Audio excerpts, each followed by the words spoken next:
আমাদের বাচ্চাদের হাতে বই তুলে দিচ্ছেন আমাদের করালিয়া জামা মসজিদের সম্মানিত খতিব জনাব হযরত মাওলানা হাফেজ নূর হোসেন সাহেব।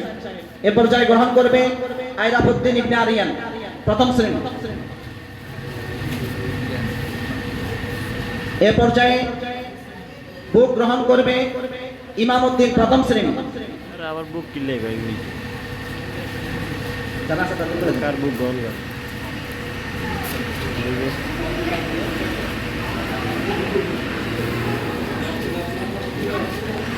গ্রহণ করবে মোহাম্মদ সায়ান, প্লে শ্রেণী।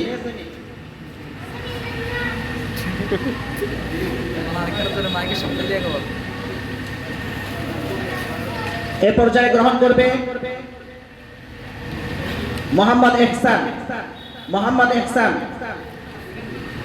আচ্ছা আচ্ছা আচ্ছা